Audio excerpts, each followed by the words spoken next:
Iyayenmu suna gaya mana aiki a mayanka nan gaba zai zama shaida takarda, lokacin kenan ya iso yanzu nan.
Aikina inda na tashi na samu iyayena akan aikin shanu kamar aiki a mayanka, har ni ma yanzu ya zama na shi aikin nake yi da shi nake rayuwa na da shi nake komai.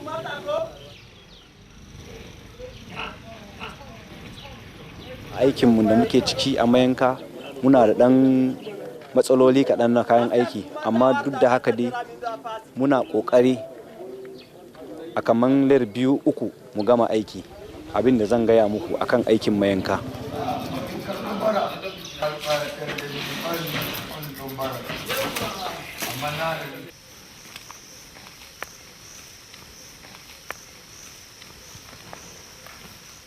Shanu wato abu ne da Allah ya ba mu albarka a ƙasanmu.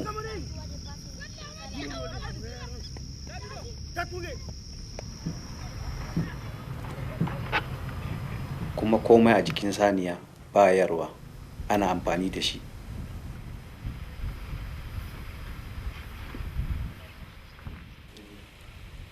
Kashin saniya shi ma yanzu bayar da shi ana sayarwa mutane, suna tafiya su yi gona da shi, ana taki da shi, ina amfani sosai a gona.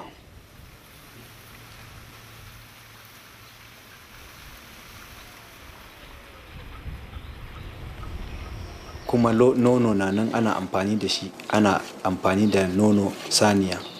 Abin da zan faɗa akan saniya.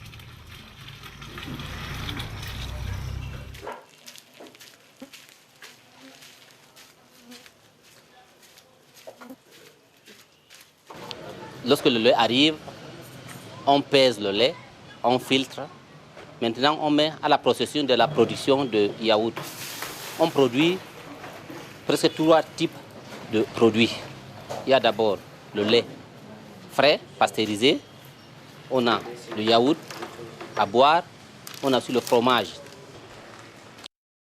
Lorsque le lait arrive, on pasteurise. On fait à la fermentation. Et puis, on rajoute du sucre. Et puis, on met dans des emballages.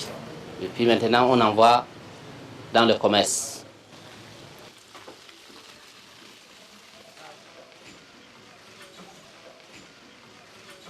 Je travaille d'abord au projet laitier pilote à l'époque. Mais ce projet laitier arrivait déjà à 2000 litres jour. Ça montait. Bon, malheureusement, le projet laitier a fermé ses portes depuis.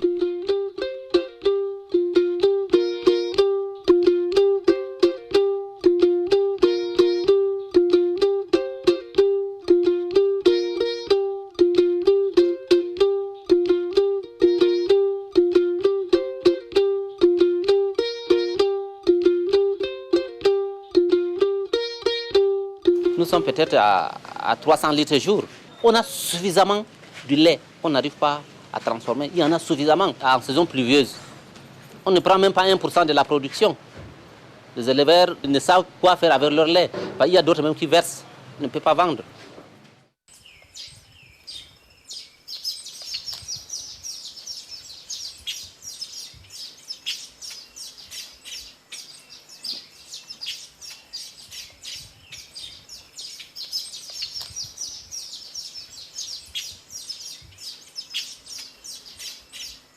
Nous avons 2 voire 3 types de ranges. Nous avons l'élevage traditionnel, typiquement, et nous avons le semi-moderne et moderne que vous appelez range. Bon, ça dépend des catégories de personnes. Nous avons d'abord les locaux des bergers, et nous avons les enclos, les bains d'étiqueurs. Et puis un petit bureau pour quelqu'un qui veut faire un truc moderne. La génisse doit avoir maximum 4 ans, voire 5 ans avant qu'elle ne mette bas. Bon, ça dépendra une velle ou un veau. Et la gestation va à 9 mois. La vache ayant peut-être 9 ans, voire 10 ans, ça dépendra de l'éleveur. Bon, là, c'est l'âge déjà des réformes. Donc on l'amène au marché pour l'abattage. Et le veau continue sa vie normale jusqu'à peut-être 7 ans, si c'est un géniteur. La vache va à 9 ans, et ainsi de suite. Pour ce qui est du cheptel, on peut l'évaluer à peu près à 1 million, 1,5 million, parce qu'il faut l'avouer, il n'est pas facile d'évaluer le cheptel. C'est à partir des campagnes de vaccination de masse qu'on essaye d'évaluer la population animale. Or, il est de coutume que nos éleveurs apportent le tiers à peu près de leur cheptel pour vaccination. Il est interdit de vendre des animaux hors d'un marché à bétail. Donc, tous les éleveurs sont contraints, de par la loi, de vendre dans un marché à bétail, qui est donc contrôlé par les services de la délégation de l'élevage, des pêches et des industries animales.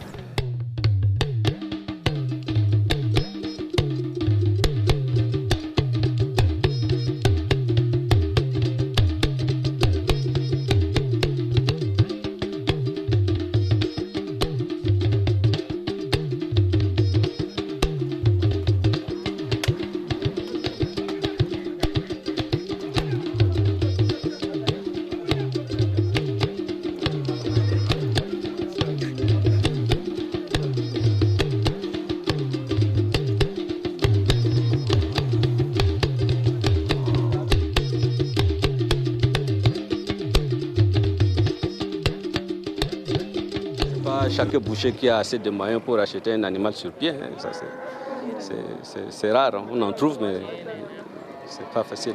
Il y a 2 voire 3 types d'intermédiaires. L'intermédiaire, je veux dire par là que quoi? C'est une personne qui marchande entre le propriétaire d'un animal et l'acheteur. Donc lui aussi, il a un certain pourcentage qu'il gagne là. Les intermédiaires, on les appelle ici localement les sakaïna.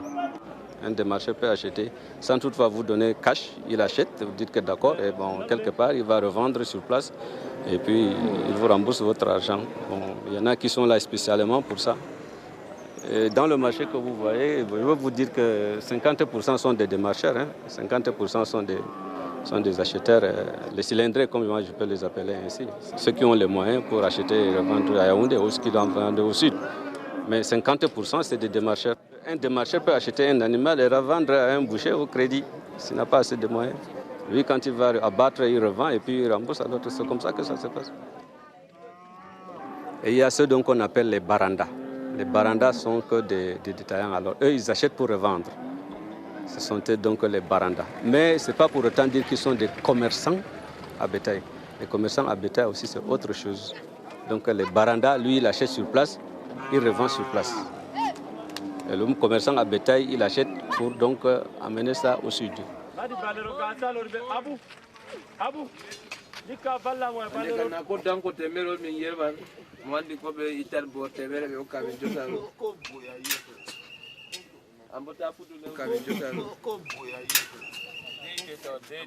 Les animaux achetés sont parqués et marqués. Il y a des marquages pour signifier que ces animaux sont destinés à l'abattage et non à la reproduction. Aussi peut-on les exporter ou les abattre sur place. C'est bon là?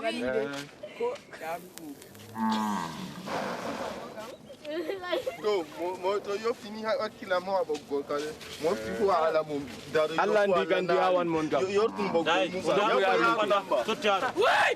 Akile dinasar mon gam. Wailitindi be lara lamba mai. An waili dale. To ndiyari kurto.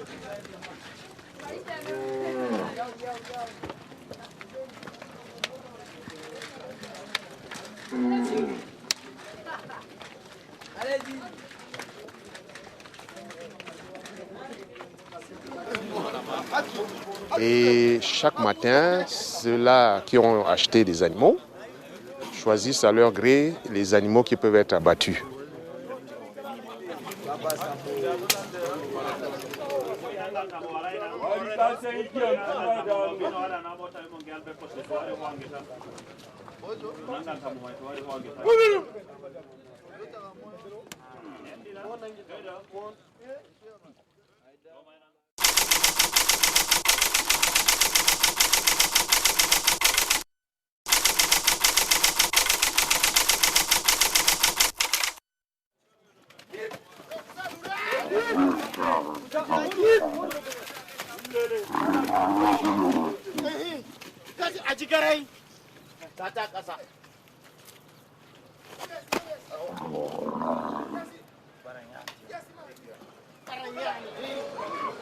Wata rana da safe na zo mayanka aka ce mana mayanka da tike je koma da nisa, kuma tafiya can na da wuya. Duka mutane suka ce yana da wuyan sha'ani in an ƙaurar.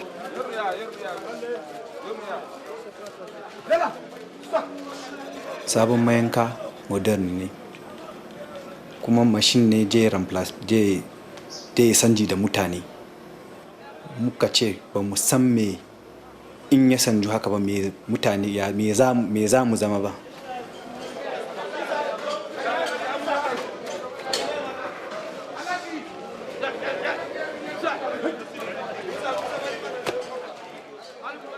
Nous avons constaté qu'il y avait un problème de salubrité au niveau du marché à bétail. C'est pour cela que nous avons jugé, ensemble avec le conseil municipal, n'est-ce pas, de transférer ces marchés là où ça se trouve aujourd'hui. Nous avons, n'est-ce pas, ensemble travaillé sur ce dossier, et les commerçants à bétail et le syndicat de bouchers. Parce que c'est une société qui est un peu organisée de ce côté. Il y a d'abord le syndicat de bouchers et le syndicat des commerçants à bétail. Nous travaillons en étroite collaboration. Amma ba a gaya mana ba a haɗu an gaya mana, manyan ba su ce mana dole ne sha ƙaurar ba, jita-jita muke yi, kuma ba mu yi reunion a kai ba.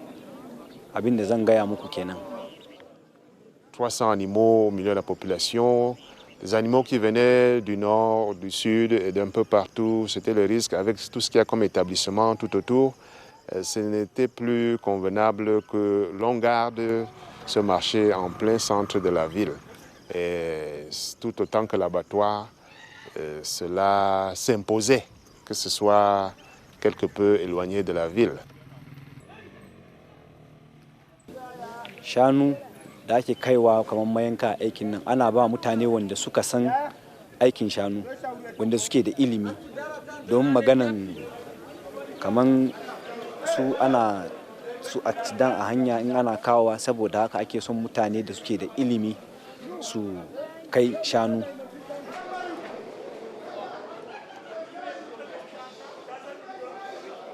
Aujourd'hui, notre abattoir est, je dirais, dépassé au vu de la croissance de la population qu'on a.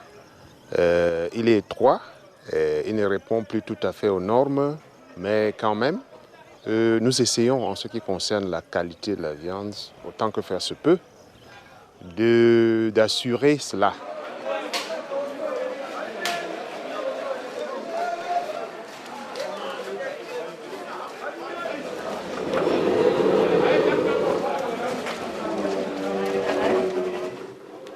mutane da suke aiki a mayanka suna amfana mutane da suke aiki ma da ba mayanka ba. Abin da ake aiki da shi na taimakon mutane da yawa. In aka yanka saniya, kowane ɓarya ɗaya mutane 25 suna aiki a kai. Kowane ɓarya, kowa bai shiga na kowa, kuma aiki na nan kaman na 'yan uwa, kowa ya ma 'yan uwan shi.